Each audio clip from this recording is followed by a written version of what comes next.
नमस्कार दोस्तों, स्वागत है आपका आज के मुख्य समाचार में, जिसमें सबसे पहली और बड़ी खबर में आपको बताएंगे कि दिल्ली में कांग्रेस को मिलेगी 62 सीटें। कर दी गई है ये चौंकाने वाली भविष्यवाणी। खबर में आगे जिक्र होगा कि केजरीवाल ने अमित शाह पर साधा निशाना, दिल्ली आपकी गुंडागर्दी बर्दाश्त नहीं करेगी। इसी के साथ आगे जिक्र होगा कि बीजेपी को लग सकता है बहुत बड़ा झटका, टीएमसी में जाने की तैयारी में है पूर्व केंद्रीय मंत्री। आगे जिक्र होगा कि बिहार के अफसर पर कुबेर का खजाना, इतना कैश मिला कि मशीनें गिन रही हैं, पत्नी भी निकली खिलाड़ी। और इसी के साथ आगे जिक्र होगा कि जुमला बन गई मोदी की गारंटी, घोषणा पत्र के वादे को याद दिलाकर कांग्रेस हुई हमलावर। दोस्तों, हर एक खबर की गहराई में आपको ले जाएंगे, लेकिन उससे पहले आपसे निवेदन की वीडियो कीजिए लाइक और चैनल को सब्सक्राइब करके बेल आइकन दबाकर कमेंट में जय हिंद जरूर लिखेगा। रुक करते हैं सबसे पहली और बड़ी खबर की तरफ, जहां पर आपको बता दें कि दिल्ली में बड़ी भविष्यवाणी, चौंकाने वाली भविष्यवाणी करते हुए एक नेता ने कहा है कि दिल्ली में कांग्रेस को 62 सीटें मिलने वाली हैं। जी हाँ दोस्तों, दिल्ली विधानसभा चुनाव को लेकर सभी पार्टियां जोरों शोरों से प्रचार प्रसार में उतरी हुई है और भारतीय जनता पार्टी की तरफ से जहां प्रधानमंत्री नरेंद्र मोदी, गृह मंत्री अमित शाह और बीजेपी उम्मीदवारों के लिए वोट मांग रहे हैं, तो वहीं कांग्रेस की ओर से सांसद प्रियंका गांधी और राहुल गांधी ने मोर्चा संभाला हुआ है। आम आदमी पार्टी, कांग्रेस और बीजेपी तीनों की पार्टियां दिल्ली में सरकार बनाने का दम भर रही हैं। इसी बीच दिल्ली प्रदेश कांग्रेस के अध्यक्ष और बादली विधानसभा सीट से कांग्रेस के उम्मीदवार देवेंद्र यादव ने बड़ा बयान दे दिया है और दावा किया है कि दिल्ली में उनकी सरकार बनेगी। उन्होंने केजरीवाल के स्कूल मॉडल और अलग अलग जगहों पर पानी की उपलब्धता को लेकर आम आदमी पार्टी को निशाना साधा और कहा कि दिल्ली में लोग राशन कार्ड के लिए 10 साल से इंतजार कर रहे हैं।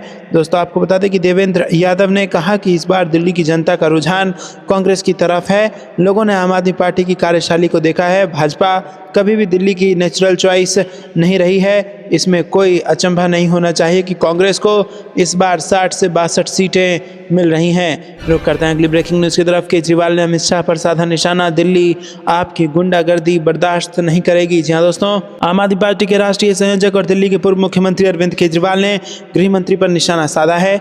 दरअसल केजरीवाल ने भाजपा पर आरोप लगाते हुए कहा कि पुलिस द्वारा आप कार्यकर्ताओं पर उत्पीड़न किया जा रहा है। भले ही आपने गुजरात में गुंडागर्दी की हो, लेकिन दिल्ली इस तरह के व्यवहार को बर्दाश्त नहीं करेगी। एक्स पर एक पोस्ट में केजरीवाल ने कहा कि अमित शाह जी पूरी तरह से अपना आपा खो चुके हैं। अमित जी, अपने गुजरात में गुंडागर्दी आपने की होगी, लेकिन दिल्ली आपकी गुंडागर्दी बर्दाश्त नहीं करेगी। उत्पीड़न के मामले में सीएम आतिशी ने भी बुधवार को भारतीय जनता पार्टी पर कालकाजी विधानसभा क्षेत्र में उनके सहयोगियों द्वारा आम आदमी पार्टी के कार्यकर्ताओं के खिलाफ गुंडागर्दी और अभद्र भाषा के इस्तेमाल का गंभीर आरोप लगाया था। दोस्तों, आपको बता दें कि वरिष्ठ आम आदमी पार्टी नेता संजय सिंह ने भी आरोप लगाया कि भाजपा हार के डर से दिल्ली में पुलिस का इस्तेमाल कर आम आदमी पार्टी कार्यकर्ताओं को परेशान कर रही है। एक्स पर एक पोस्ट में सिंह ने कहा कि भाजपा बुरी तरह चुनाव हार रही है। हार से डरी पुलिस हमारे कार्यकर्ताओं को परेशान कर रही है। दिल्ली पुलिस नियम कानूनों की धज्जियां उड़ाते हुए नई दिल्ली विधानसभा के बीआर कैंप में आम आदमी पार्टी कार्यकर्ता बंटी शेखावत के घर पर छापेमारी कर रही है। रुक करते हैं अगली ब्रेकिंग न्यूज़ की तरफ। बीजेपी को लग सकता है बहुत बड़ा झटका, टीएमसी में जाने की तैयारी में पूर्व केंद्रीय मंत्री। जी हाँ दोस्तों, आपको बता दें कि भारतीय जनता पार्टी को बड़ा झटका लगने के आसार हैं। खबरें हैं कि पश्चिम बंगाल के वरिष्ठ नेता और पूर्व केंद्रीय मंत्री जॉन बारला तृणमूल कांग्रेस का दामन थाम सकते हैं। वो बुधवार को मुख्यमंत्री ममता बनर्जी की मौजूदगी में होने जा रही एक बैठक में शामिल होने जा रहे हैं और कहा जा रहा है कि लोकसभा चुनाव 2024 में टिकट कटने के बाद से भी वो पार्टी से खफा हैं। रुक करते हैं अगली ब्रेकिंग न्यूज़ की तरफ। बिहार के अफसर पर कुबेर का खजाना, इतना कैश मिला कि मशीनें गिन रही हैं। जी हाँ दोस्तों, आपको बता दें कि बिहार के बेतिया जिले में डीईओ यानी जिला शिक्षा पदाधिकारी पर कुबेर का खजाना उनके पास मिला है। विजिलेंस की टीम ने गुरुवार को छापेमारी की तो घर से बड़े पैमाने पर कैश बरामद हुआ। ये रकम इतनी बड़ी है कि बिस्तरों पर नोटों के बंडल दिख रहे हैं और इस कैश की गिनती के लिए मशीनें लगाई गई हैं। अधिकारी रजनीकांत प्रवीण के घर पर जिस समय विजिलेंस की टीम छापेमारी को पहुंची तो वह पूजा कर रहे थे। विजिलेंस की टीम ने बेतिया में रजनीकांत प्रवीण के आवास पर छापेमारी की है, तो वहीं समस्तीपुर में, ससुराल और दरभंगा में भी कार्रवाई की जा रही है। विजिलेंस की टीम ने बेतिया में जिला शिक्षा पदाधिकारी के घर पर छापा छापेमारी की है, तो वहीं एक टीम ने उनके समस्तीपुर स्थित ससुराल में भी रेड मारी है। दिलचस्प बात यह है कि इतने बड़े पैमाने पर काली कमाई करने वाले अफसर बेतिया के बसंत विहार इलाके में किराए के घर पर रहते थे। विजिलेंस की टीम ने उस किराए के घर पर ही सुबह 9 बजे दस्तक दी।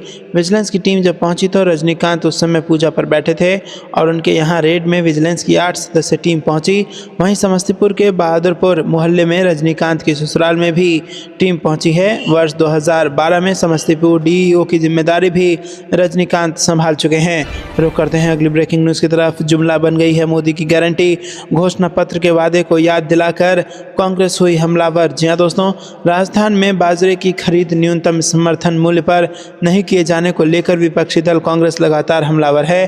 पूर्व मुख्यमंत्री अशोक गहलोत, नेता प्रतिपक्ष टीकाराम जूली और कांग्रेस के प्रदेश अध्यक्ष गोविंद सिंह डोटासरा लगातार केंद्र और राज्य की भाजपा सरकार को कोस रहे हैं। सीधा निशाना प्रधानमंत्री मोदी को बनाया जा रहा है, क्योंकि विधानसभा चुनाव के समय पीएम मोदी ने ही चुनावी मोर्चा संभाला था। हर चुनावी सभा में मोदी की गारंटी का नारा दिया गया था। घोषणा पत्र में किए गए वादे से मुकरने पर कांग्रेस ने बीजेपी को कटघरे में खड़ा किया है। कांग्रेसी नेताओं का कहना है कि भाजपा ने राजस्थान की जनता के साथ छलावा किया है। रुक करते हैं अगली ब्रेकिंग न्यूज़ की तरफ। गृह मंत्री अमित शाह के खिलाफ दायर परिवाद पर सुल्तानपुर एमपी एमएलए कोर्ट में हुई गवाही। डॉक्टर अंबेडकर पर टिप्पणी से जुड़ा है मामला।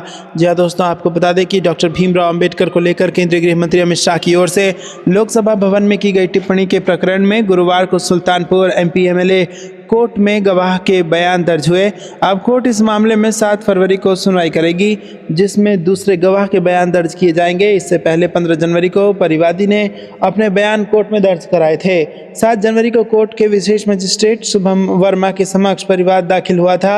याचिकाकर्ता धमौर थाना अंतर्गत बनकेपुर सरैया निवासी राम खिलावन ने अधिवक्ता जयप्रकाश के माध्यम से परिवाद दायर किया था। राम खिलावन ने बताया था कि 17 दिसंबर 2024 को सदन में भारत के संविधान निर्माता डॉक्टर भीमराव अंबेडकर के खिलाफ गृह मंत्री अमित शाह ने कहा था कि अंबेडकर एक फैशन हो गया है। इतना नाम अगर भगवान का लेते तो 7 जन्मों तक स्वर्ग हो जाता। राम खिलावन का कहना था कि उनकी बदौलत अमित शाह आज गृह मंत्री हैं। उन्हीं के खिलाफ उन्होंने ऐसी टिप्पणी की जिनको करोड़ों गरीब मजदूर अपना भगवान मानते हैं। उनकी इस टिप्पणी से करोड़ों लोगों की भावनाएं आहत हुई हैं और इससे मेरी भी भावना आहत हुई है। इसी को लेकर मैंने अमित शाह के खिलाफ परिवाद दायर किया है। दोस्तों, रुक करते हैं अगली ब्रेकिंग न्यूज़ की तरफ। महाकुंभ में कैबिनेट की बैठक पर अखिलेश यादव का योगी सरकार पर तीखा हमला। जी हां दोस्तों, समाजवादी पार्टी के प्रमुख अखिलेश यादव ने प्रयागराज महाकुंभ में कैबिनेट की बैठक होने पर योगी सरकार पर तीखा हमला किया। अखिलेश यादव ने योगी सरकार की आलोचना करते हुए कहा कि समाजवादी पार्टी के राष्ट्रीय अध्यक्ष अखिलेश यादव ने कहा कि कुंभ वो जगह नहीं है जहां राजनीति और राजनीतिक फैसले लिए जाएं। कैबिनेट करना राजनीति का हिस्सा है, वो इसे पॉलिटिकल करना चाहते हैं, यानी वो राजनीतिक संदेश वहां से देना चाहते हैं। ज्ञानेश्वर मिश्र की पुण्यतिथि पर बुधवार को उन्होंने श्रद्धांजलि देने के बाद यहां मीडिया से बातचीत में अखिलेश यादव ने ये बात कही। उन्होंने कहा कि समाजवादी पार्टी के लोगों के मन में कुंभ को लेकर श्रद्धा है और हम में से बहुत सारे लोग स्नान कर आए होंगे। उन्होंने तस्वीर भी नहीं डाली होगी, ना आपको बताया होगा। रुक करते हैं अगली ब्रेकिंग न्यूज़ की तरफ। 5 सवालों में हरियाणा की अफसरशाही, सांसद और विधायकों का नहीं उठा रहे फोन। अनिल विज बोले अधिकारियों का ये रवैया ठीक नहीं। जी हाँ दोस्तों, एक बार फिर से हरियाणा में अफसरशाही सवालों के घेरे में है। अधिकारियों पर विधायकों और मंत्रियों का फोन नहीं उठाने का आरोप है। हाल ही में बीजेपी राज्यसभा सांसद किरण चौधरी का एक वीडियो सामने आया है जिसमें वो अधिकारी को फटकार लगाते दिखाई दे रहे हैं। अधिकारी पर आरोप है कि उसने किरण चौधरी का फोन नहीं उठाया था। रुक करते हैं अगली ब्रेकिंग न्यूज़ की तरफ। सुप्रीम कोर्ट का एमपी सरकार और सीबीआई को नोटिस। सागर के बरोदिया नॉनगेर हत्याकांड पर मांग लिया जवाब। जी हाँ दोस्तों, आपको बता दें कि यहाँ पर याचिकाकर्ता ने मामले में मध्य प्रदेश के पूर्व गृह मंत्री भूपेंद्र सिंह और उनके करीबियों के शामिल होने की बात कहते हुए सुनवाई सुप्रीम कोर्ट में कराने और निष्पक्ष जांच के लिए केस सीबीआई को सौंपने की मांग की है। रुक करते हैं अगली ब्रेकिंग न्यूज़ की तरफ। जलगांव रेल दुर्घटना, 13 मृतकों में 4 नेपाली नागरिक शामिल। राहुल गांधी बोले दोषियों को सख्त सजा मिले। जी हाँ दोस्तों, महाराष्ट्र के जलगांव रेल हादसे में मरने वालों की संख्या बढ़कर 13 हो गई है। अधिकारियों ने बताया कि मृतकों में 4 नेपाली नागरिक भी शामिल हैं। लोकसभा में विपक्ष नेता राहुल गांधी ने गुरुवार को इस हादसे की तुरंत जांच और दोषियों को कड़ी सजा की मांग की है। राहुल गांधी ने सोशल मीडिया प्लेटफॉर्म एक्स पर एक पोस्ट में कहा कि महाराष्ट्र के जलगांव में हुए भीषण ट्रेन हादसे में कई लोगों के मौत और कईयों के घायल होने की खबर बेहद दुखद है, व्यथित करने वाली है। शोकाकुल परिवारों के प्रति गहरी संवेदनाएं व्यक्त करता हूं और घायलों के जल्द स्वस्थ होने की आशा करता हूं। सरकार और प्रशासन सुनिश्चित करे कि घायलों का बेहतर से बेहतर इलाज हो। उन्होंने आगे कहा कि मैं कांग्रेस कार्यकर्ताओं से अनुरोध करता हूं कि राहत और बचाव कार्यों में प्रशासन की मदद करें। आग लगने की अफवाह कैसे फैली और इतना भीषण हादसा कैसे हुआ, इसकी त्वरित जांच होनी चाहिए और दोषियों को सख्त से सख्त सज़ा मिलनी चाहिए। आपको क्या कुछ लगता है दोस्तों, कमेंट में ज़रूर बताइए। वीडियो को लाइक नहीं किया है तो लाइक ज़रूर कीजिएगा। रुक करते हैं अगली ब्रेकिंग न्यूज़ की तरफ।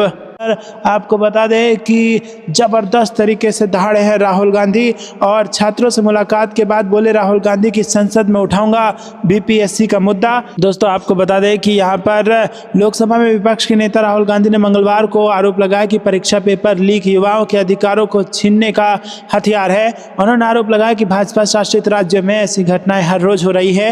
राहुल गांधी ने संसद में विरोध प्रदर्शन कर रहे बिहार लोक सेवा आयोग उम्मीदवारों के मुद्दे को उठाने का संकल्प लिया।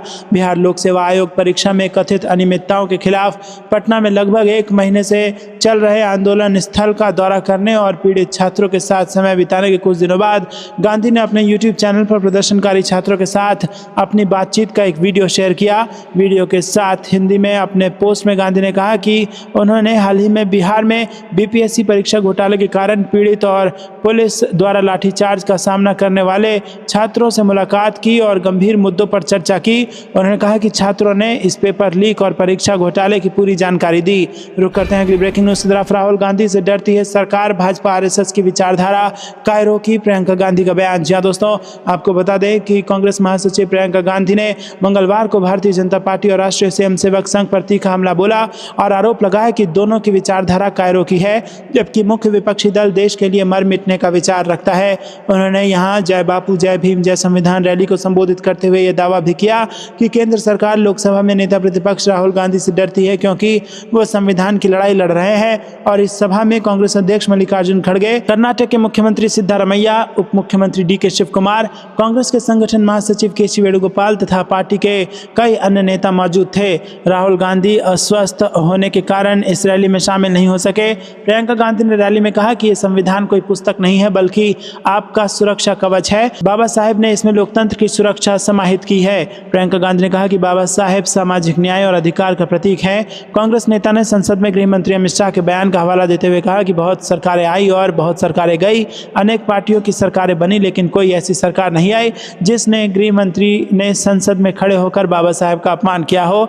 आज तक कोई सरकार नहीं रही जिसके मंत्रियों ने चुनाव में घूम घूम कर संविधान बदलने का ऐलान किया हो। रुक करते हैं अगली ब्रेकिंग न्यूज़ की तरफ। तेजस्वी यादव का बड़ा बयान, बोले अब सीएम नीतीश के लिए बिहार चलाना असंभव हो चुका है, यहाँ भ्रष्टाचार की गंगोत्री बह रही है। जी हाँ दोस्तों, बिहार के पूर्व उप मुख्यमंत्री सह नेता प्रतिपक्ष तेजस्वी यादव ने फिर से सीएम नीतीश कुमार पर हमला बोला है। रोहतास में अपनी यात्रा के दौरान पत्रकारों से बातचीत करते हुए उन्होंने कहा कि अगर आप नीति आयोग की रिपोर्ट देखेंगे तो पाएंगे कि बिहार बेरोजगारी, गरीबी, पलायन आदि में अव्वल है। मुख्यमंत्री नीतीश कुमार लगभग 20 साल से बिहार को चला रहे हैं और केंद्र में भी भाजपा की सरकार है, लेकिन बिहार को विशेष राज्य का दर्जा नहीं दिला सके। नीतीश कुमार बोलते थे कि विशेष राज्य के दर्जे को लेकर पदयात्रा करेंगे, जबकि मौजूदा समय में वो केंद्र में भी सरकार के साथ हैं। इसीलिए बड़ा सवाल है कि बिहार को विशेष राज्य का दर्जा कब दिलवाएंगे। बिहार में अपराध चरम सीमा पर है, लॉ एंड ऑर्डर ध्वस्त हो चुका है और इसी के साथ गरीबों की सुनवाई नहीं हो रही है। प्रखंड व थाने पर बिना घूस दिए कोई काम नहीं हो रहा है। रुक करते हैं अगली ब्रेकिंग न्यूज़ की तरफ। राकेश टिकैत ने पीएम को 11 मांगों वाली चिट्ठी लिखकर किया बड़ा ऐलान। 26 जनवरी को देश भर में ट्रैक्टर मार्च करेंगे किसान। जी हाँ दोस्तों, उत्तर प्रदेश में फरवरी में भारतीय किसान यूनियन ने 11 महापंचायत करेगा। यूनियन के राष्ट्रीय प्रवक्ता राकेश टिकैत ने इसकी घोषणा प्रयागराज में कुंभ के दौरान आयोजित किए गए राष्ट्रीय अधिवेशन में की। इसके अलावा टिकैत ने प्रधानमंत्री नरेंद्र मोदी को किसानों की 11 मांगों के साथ एक चिट्ठी भी लिखी है। ये भी फैसला लिया गया है कि खनौरी और शंभू बॉर्डर पर चल रहे किसान आंदोलन के समर्थन में 26 जनवरी को किसान देश भर में ट्रैक्टर मार्च करेंगे। जी हाँ दोस्तों, भारतीय किसान यूनियन के इस अधिवेशन में सबसे अहम बात यह रही कि जगजीत सिंह डल्लेवाल के आमरण अनशन और किसान आंदोलन को धार देने के लिए पूरे यूपी में 11 पंचायत अलग अलग जनपदों में बुलाई गई है। किसान मजदूर महापंचायत 9 फरवरी से फिरोजाबाद से शुरू होगी, 10 फरवरी को मैनपुरी, 11 फरवरी को आगरा, 12 फरवरी को हाथरस, 17 फरवरी को मुजफ्फरनगर, 23 फरवरी को गाजियाबाद के साथ ही 25 से लेकर 28 फरवरी को पीलीभीत, शाहजहांपुर, अमेठी होते हुए मिर्जापुर में खत्म होगी। रुक करते हैं अगली ब्रेकिंग न्यूज की तरफ। मणिपुर को अमित शाह को सौंपने प्रधानमंत्री पद की जिम्मेदारी को त्यागने जैसा कांग्रेस ने की मोदी की आलोचना। जी हाँ दोस्तों, आपको बता दें कि प्रधानमंत्री नरेंद्र मोदी पर तीखा हमला करते हुए कांग्रेस ने मंगलवार को कहा कि मणिपुर को केंद्रीय गृह मंत्री अमित शाह को सौंपने प्रधानमंत्री पद की जिम्मेदारी से भागना है, जो विनाशकारी साबित हुआ है। कांग्रेस ने मांग दोहराई कि प्रधानमंत्री हिंसा प्रभावित राज्य का दौरा करें। विपक्षी पार्टी का यह हमला प्रधानमंत्री मोदी द्वारा मंगलवार को त्रिपुरा, मेघालय और मणिपुर के लोगों को उनके राज्य दिवस पर बधाई देने के बाद आया है। कांग्रेस महासचिव और संचार प्रभारी जयराम रमेश ने एक्स पर एक पोस्ट में कहा कि पहले गैर जैविक और अब अचानक मानव प्रधानमंत्री ने सोशल मीडिया के माध्यम से मणिपुर के लोगों को उनके राज्य दिवस पर शुभकामनाएं भेजी हैं। फिर भी उन्होंने 3 मई 2023 को इसकी पीड़ा शुरू होने के बाद से थोड़े समय के लिए भी मणिपुर का दौरा करने से इनकार कर दिया है।